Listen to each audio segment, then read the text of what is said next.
Olá, pessoal. Agora a gente vai fazer a abordagem de um assunto tão importante quanto os outros, né? Nossa primeira parte da aula referente a Alzheimer e envelhecimento, tá? Então, assim, gente, sabemos a importância de todas as outras temáticas já estudadas, mas tão importante quanto as demais, Alzheimer, né? Trouxe aqui para essa aula agora. O que a gente precisa saber de Alzheimer? Vamos fazer um contexto breve, histórico aqui, né? Dia 21 de setembro foi instituído pela Associação Internacional de Alzheimer, a ADI, como Dia Mundial dessa doença, tá? Então, assim, a doença do córtex cerebral, a primeira vez que ela foi apresentada foi em 1906 pelo psiquiatra alemão Aloysius Alzheimer, né, que viveu aí entre 1864 e 1915. No congresso científico que foi, né, que teve a localidade aí na Alemanha. Acomete cerca de 1.200.000 brasileiros, então olha que número expressivo, né?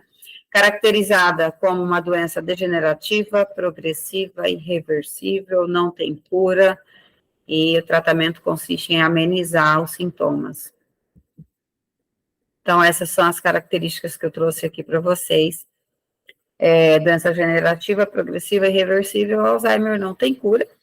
Tratamento ameniza os sintomas. E digo mais, o tratamento ele consiste já na prevenção. Vamos pensar dessa forma? Eu previno. Porque o tratamento, depois da doença estabelecida, gente, é só mesmo para ver se eu consigo amenizar os sintomas, tá? Sintomas iniciais que eu tenho, perda de memória recente, né, alguma desorientação com relação a datas e lugares, mudanças de humor e comportamento, irritabilidade e agressividade. Quando eu já tenho uma fase avançada já da doença, aí outros sintomas surgem, que é a alucinação, dificuldade na fala, dependência, pode não reconhecer os familiares e até a dificuldade na alimentação. Quais são as principais causas, né? Não são totalmente conhecidas, mas alguns critérios que eu vou trabalhar com vocês lá na prevenção, vocês vão perceber que são simples e estão muito relacionados com as outras doenças, como a hipertensão e como diabetes mellitus também. Então, nós temos aqui alguns fatores importantes, né, para o desenvolvimento da doença, que é a predisposição genética, a primeira delas, né, não tão expressiva, como eu disse para vocês, como as demais, que aí entra hipertensão, diabetes, o AVC prévio, colesterol aumentado, escolaridade e a idade, principalmente. Só um minutinho, pessoal.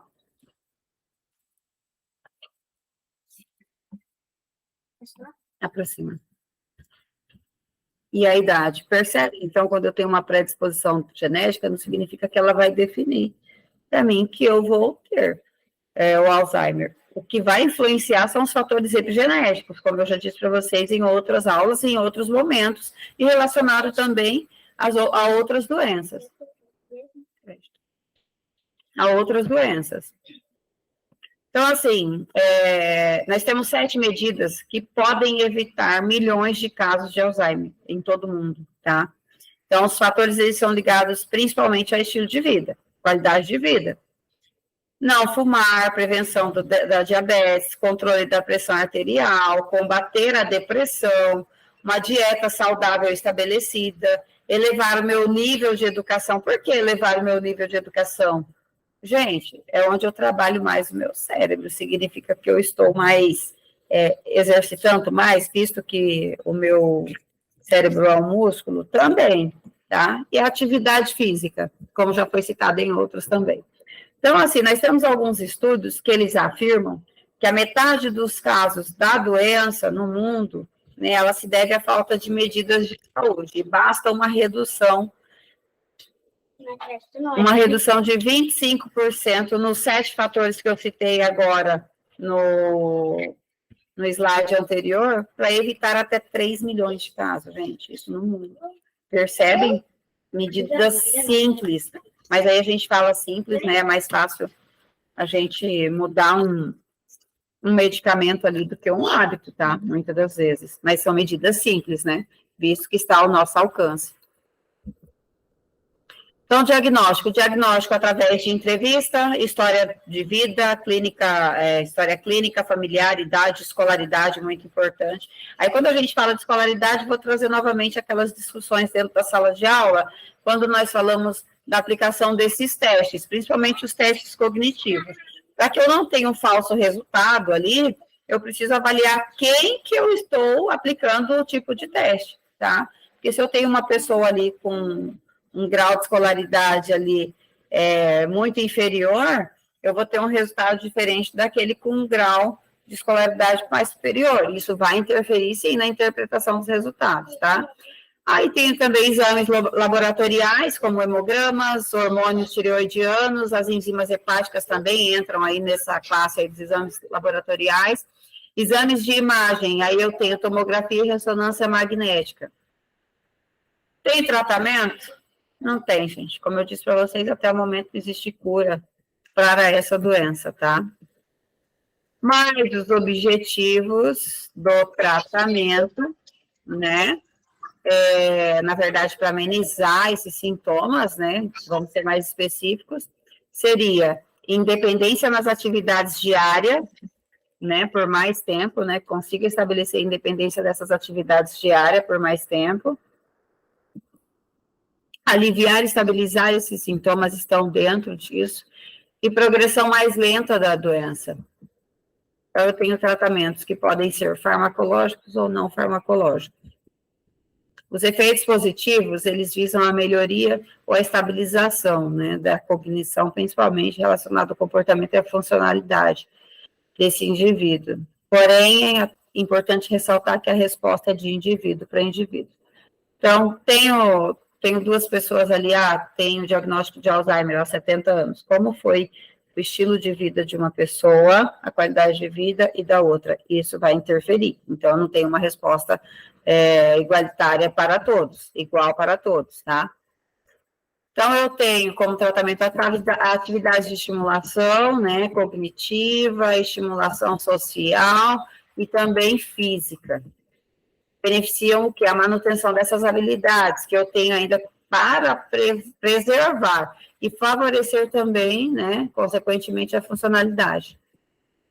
Então, gente, o treinamento dessas funções cognitivas, como atenção de memória, linguagem, orientação e utilização de algumas estratégias que sejam compensatórias, elas são muito úteis para o investimento da qualidade de vida. E daí, com isso, consequentemente, a estimulação cognitiva também.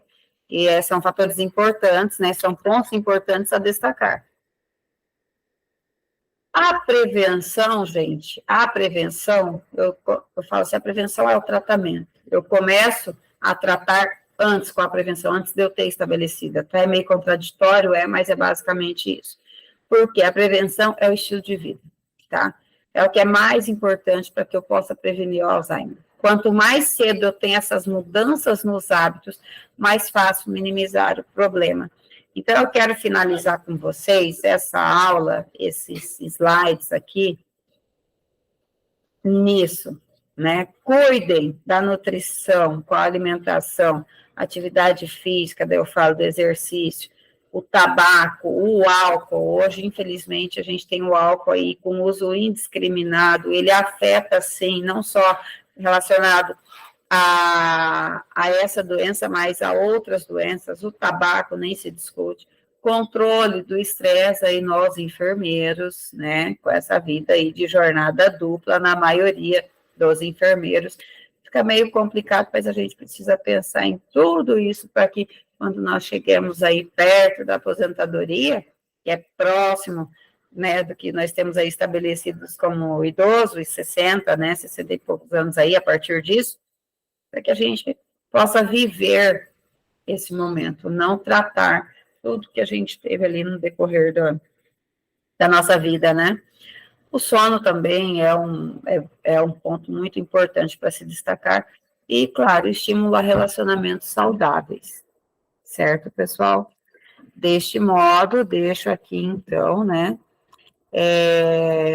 mais especificamente agora, alguns apontamentos. Quando eu falo de prevenção, estimular o cérebro, que é importante, né? Aí eu tenho palavras cruzadas, outros instrumentos, exercitar pelo menos 30 minutos com atividade física, alimentação saudáveis, eu tiro os processados, ultraprocessados, entro com alimentos vivos, né? Controle do diabetes e da pressão, porque vai reduzir em até 50% a oportunidade de aumentar a chance do risco de Alzheimer e outras doenças, outras demências. Tomar solo suplementar, fatores importantes, e aí eu lembro que Alzheimer, eu não esqueço que foi tema aí do congresso referente ao Alzheimer. Então eu falo para vocês o seguinte, cuidem da qualidade de vida para que nós, profissionais de saúde, não só podemos ter um bom conhecimento com relação a esses aspectos, mas que a gente possa ter saúde, que a gente possa ter condições de cuidar de alguém, tá? Então, vamos se atentar a esses apontamentos, né? Alzheimer, eu trouxe ele bem enxuto para vocês, praticamente isso, sinais, sintomas, prevenção, tratamento, tipos de exames para diagnóstico, pode ser feito, e as prevenções, tá? Forte abraço. Finalizo aqui, então, aquelas aulas complementares que eu disse a vocês que nós faríamos. E sexta-feira, agora, às 8 horas, 8 horas, acredito que seja 8 horas.